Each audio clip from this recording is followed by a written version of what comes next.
আপনি এটি স্পষ্টভাবেই বলেছেন যে আমি তিনি ঘরে ফিরবেন না বলে যে জি আমি শুধু আপনাকে আরেকটি বিষয় একটু মনে করে দিতে চাই যে এসএসসি পরীক্ষা আসলে শুরুই করা গেল না।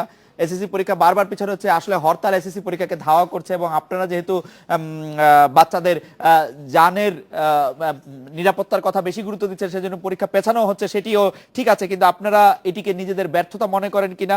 আরেকটি বিষয় হচ্ছে যে জনতার জানমালের নিরাপত্তা যেটি দেওয়া এই সরকারের সাংবিধানিক দায়িত্ব, সেটি দিতেও তারা কতটা সক্ষমতার পরিচয় দিচ্ছে। আরেকটি বিষয় হচ্ছে আপনি যদি এটিও একটু অ্যাড্রেস করতেন যে আপনি এটিকে একটি রাজনৈতিক সংকট বলতেই চান না কেন? মানে একটি রাজনৈতিক সংকট তো আছে আসলে, জনাব লেনিন।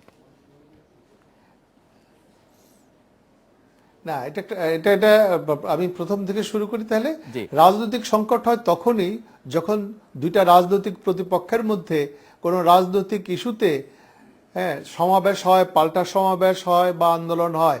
এখন তো দুইটা রাজনৈতিক প্রতিপক্ষ মাঠে নেই, মাঠে আছে আওয়ামী লীগ এবং খালেদা জিয়ার সন্ত্রাসীরা। সন্ত্রাসীদেরকে তো আপনি দেখতে পাচ্ছেন না, ইনভিজিবল।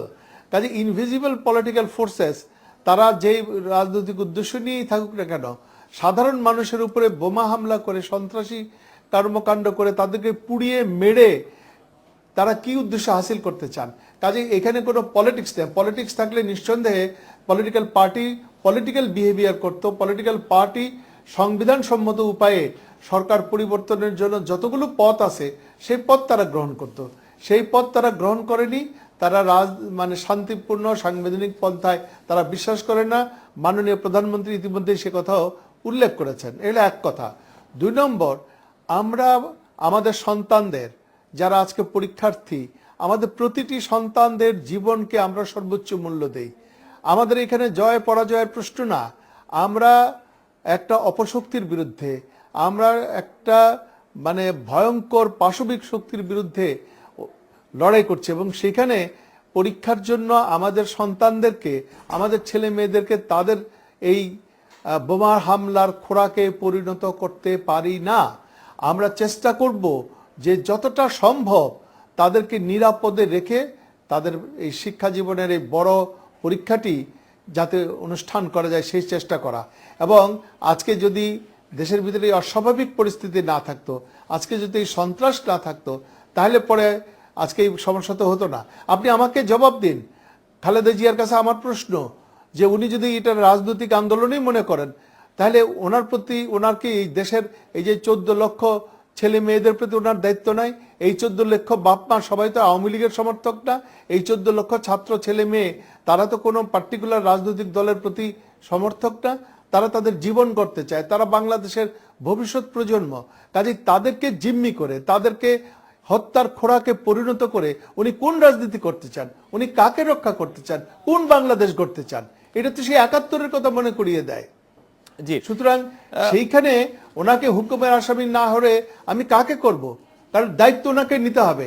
আজকে যদি আমি আইন শৃঙ্খলা রক্ষা করতে না পারি, সেই ব্যর্থতার দায় যদি হয়, সেটা যেমন সরকারকে গ্রহণ করতে হয়, তেমনি এই অপরাধ যারা সংগঠিত করে, এই অপরাধকে যারা আজকে উৎসাহিত করে, সেই অপরাধের দায়িত্ব তাদেরকে গ্রহণ করতে হবে।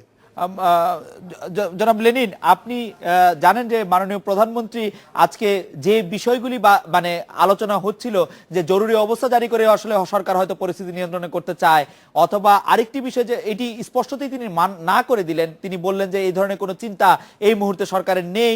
আরেকটি বিষয় যেটি আলোচনায় আছে যে বেগম খালেদা জিয়াকে গ্রেপ্তারের প্রশ্ন, তাকে গ্রেপ্তার করা হতে পারে এবং গ্রেপ্তার করে এক ধরনের পরিস্থিতি সৃষ্টি করে এটিকে সামাল দেওয়া হতে পারে। এই ব্যাপারে সরকারের চিন্তা বা এই ব্যাপারে সরকারের কোনো সিদ্ধান্ত আছে কি এখন পর্যন্ত?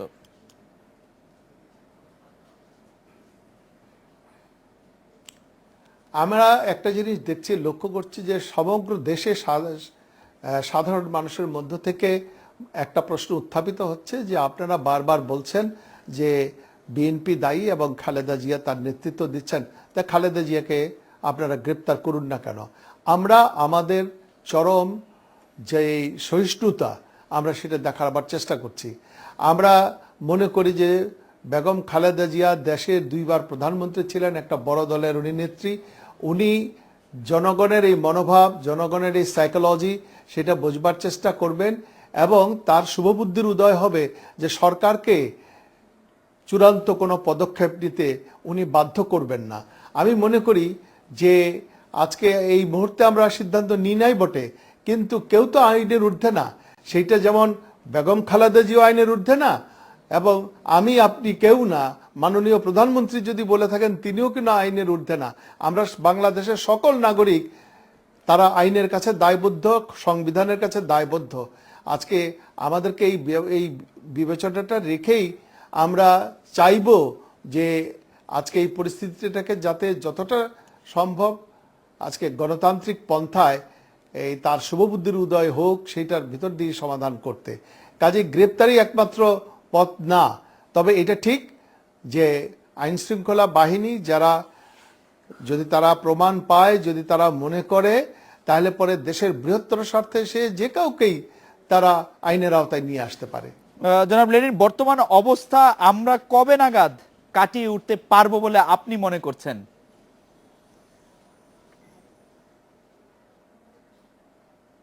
দেখুন, আমি ব্যক্তিগতভাবে কোনো দিন তারিখ দিয়ে এটা বিশ্বাস করি না। কারণ হচ্ছে এটা নির্ভর করে বেগম খালেদা জিয়ার কবে শুভবুদ্ধির উদয় হবে, উনি কবে ভাববেন যে দেশটা তারও, কবে উনি ভাববেন তার মানে স্বর্গীয় স্বামী যিনি নাকি দেশের স্বাধীনতার ঘোষণা করেছিলেন, সেই ঘোষক স্বামীর আত্মার প্রতি শ্রদ্ধা জানিয়ে উনি কবে মনে করবেন যে এই দেশটাকে এইভাবে ধ্বংসের মুখে রসাতলে ফেলে দেওয়া যায় না, এইভাবে পাকিস্তানের মতো আরেকটি তালেবানি রাষ্ট্রে পরিণত করা যায় না। এইটা যতদিন উনি বুঝবেন ততই মঙ্গল। এটা নির্ভর করে বিএনপি এবং তার যে 20 দলীয় জোট তারা কিভাবে পলিটিক্যাল বিহেভ করেন, তারা আইনের প্রতি, দেশের প্রতি কতটা আনুগত্য দেখান, সংবিধানের প্রতি কতটা আনুগত্য দেখান। লেনিন ভাই, তাহলে কি আমাদের ভাগ্য এখন বেগম খালেদা জিয়ার হাতে?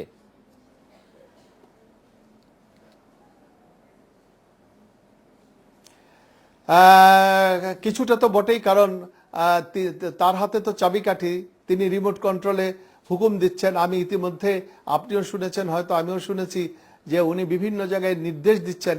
আমরা ইউটিউবে দেখলাম যে এখানে জড়ো করো, এখানে ওরে মারো, ওরে ধরো। কাজে এইটা তো এখন সন্ত্রাসীরা তো তার রিমোট কন্ট্রোলে চলে, সন্ত্রাসীরা তো তার এবং তার পুত্র লন্ডনে বসে এই সকল কারবাজ করছে। সন্ত্রাসীরা তো আজকে খালেদা জিয়া এবং তার ঘনিষ্ঠতম মিত্র যুদ্ধাপরাধী জামাতের সাথে চলছে। কাজে তারা ডিসাইড করুন যে হ্যাঁ, আজকে থেকে বাংলাদেশ যদি শান্তিপূর্ণ হয় তাহলে সেটা হবে, আর আমরা ডিসাইড করব যে অনির্দিষ্টকাল এইভাবে আমরা চলতে দিতে পারি না। বাংলাদেশের জনগণ এই বিলাসিতা মানবে না। একটা পর্যায়ে আসবে যখন চরমপন্থা গ্রহণ করা ছাড়া আমাদের সামনে কোনো বিকল্প থাকবে না। লেনিন ভাই, আপনাকে অনেক ধন্যবাদ। এই ছোট্ট একটি বিরতি নিচ্ছি, ফিরছি ঠিক 40 সেকেন্ড পর।